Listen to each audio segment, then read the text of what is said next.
Hey everybody, and welcome back to Ducks and Download. You know I gotta cover the finale of the Obi-Wan series. Oh my goodness, it was amazing. So spoiler-free review here real quick.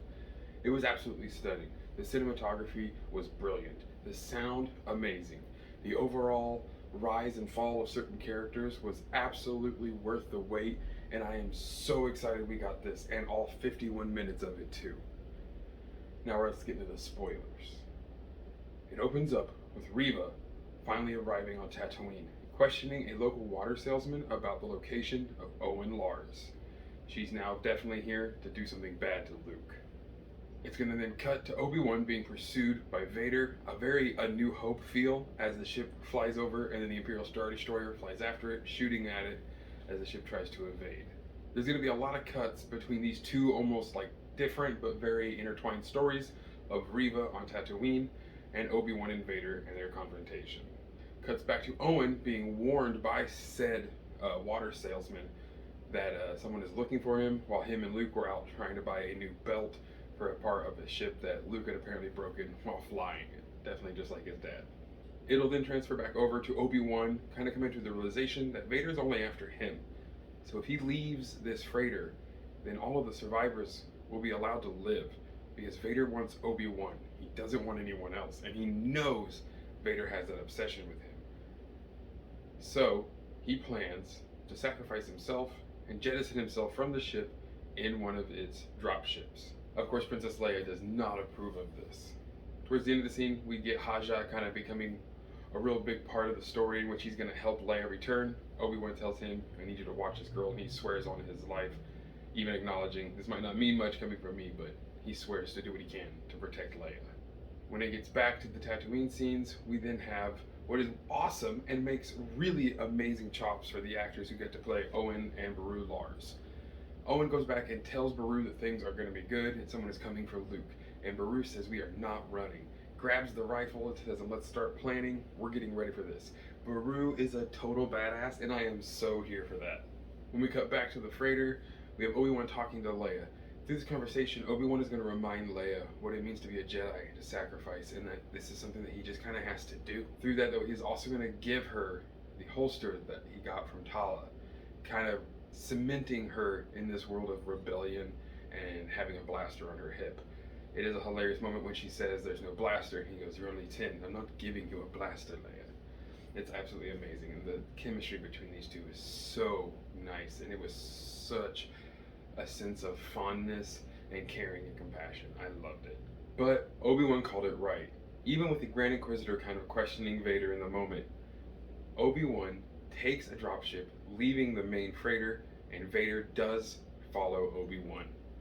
Obi-Wan called it. He knew Vader would be so crazed about finally getting his revenge that all he would care about is Obi-Wan. And it did allow the other people to escape.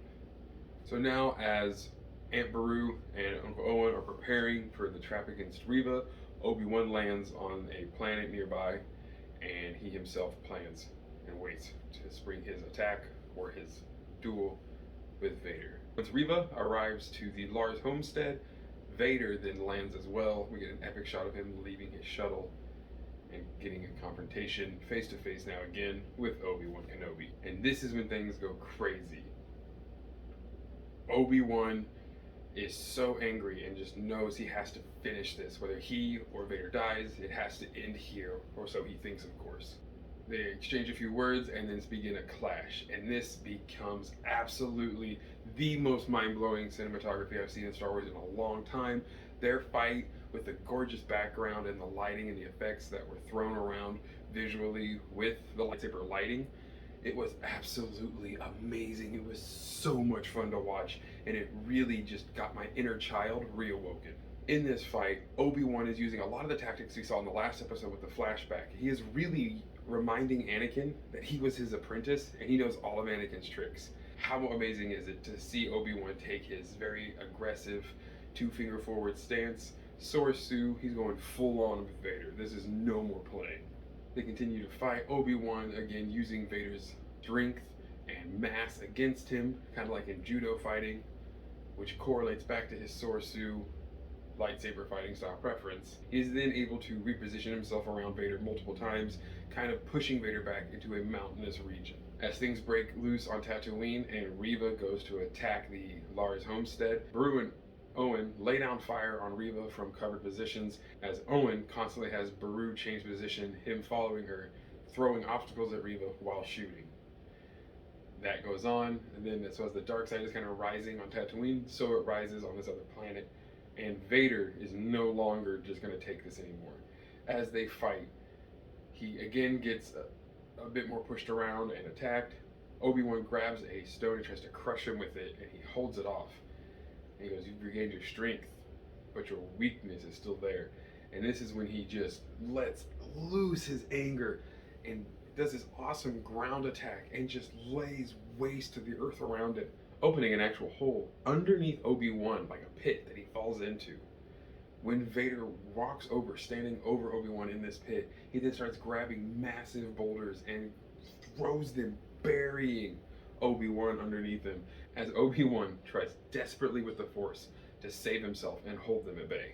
In this moment where we almost think, of course, that Reva and Vader are going to win, Reva is now advancing, beats Lars in a hand-to-hand combat, of course, easily with the Force and a lightsaber. After a little altercation and words are shared between them, Beru gets a good punch in, but then is dealt with. But thankfully, Luke gets out and runs off, Reva close at tow.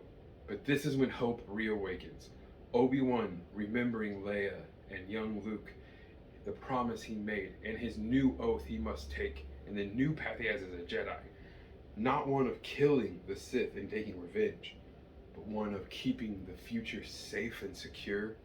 That balance in the Force allows him to throw back all these stones and come out really ready to lay the smackdown on Vader in one of the coolest Jedi versus Sith moments, where I gotta give it to the Jedi for totally the ones who showed off the biggest and best in this fight. Usually that's the Sith that like to show off big and bad, but man, Obi-Wan was not gonna let Vader think that he was more powerful.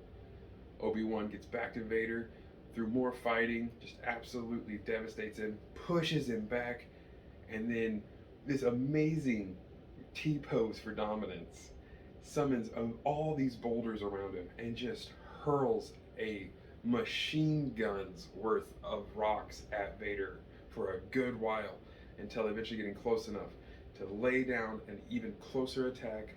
They exchange a few blows, but then Obi-Wan gets the strike in, ripping through Vader's helmet, a gorgeous shot, which is going to lead to some of the most heart-wrenching and yet most gorgeous things I've ever seen on the Star Wars screen. Let's come to a bit of a finish. I'm just going to simply run them both separately. So in the Tatooine story, Reva finds Luke, but cannot kill him as she is confronted with an image of herself lying there in Luke's place. She then kind of remembers the pain she went through as a child, and that she cannot do that to Luke, and in a sense begins her road to redemption and her road away from the darkness, not killing Luke. Obi-Wan and Anakin have this lovely conversation now, where Obi-Wan sees Anakin for that brief moment in that helmet and apologizes, and he is so torn and sorry about what happened. But then Vader reminds him that he wasn't the one who killed Anakin Skywalker. It was Vader that did it.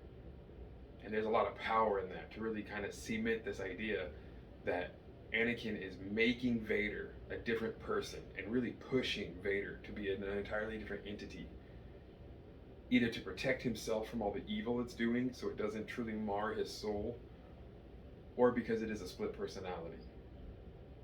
But it is definitely racking Anakin in this scene, and Hayden Christensen does such an amazing job of acting with only like 1/3 of his face showing.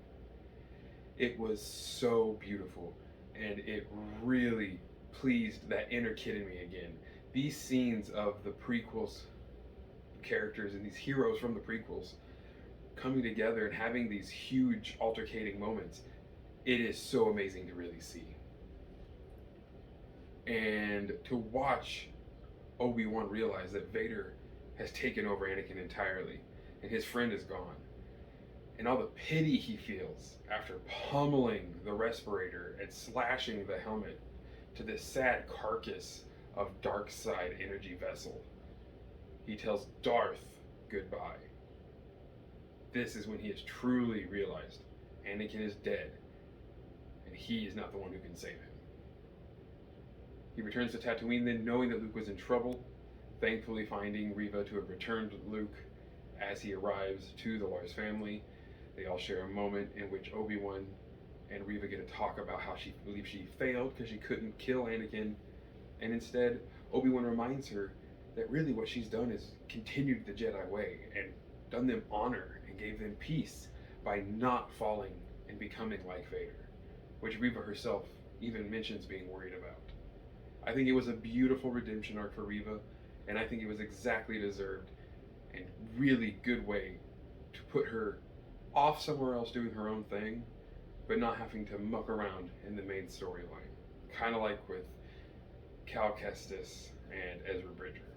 But we cannot forget the part that made me tear up. The part that made me literally sit and shout and scream, and I had to do everything I could to control myself so I didn't wake up my young infant child.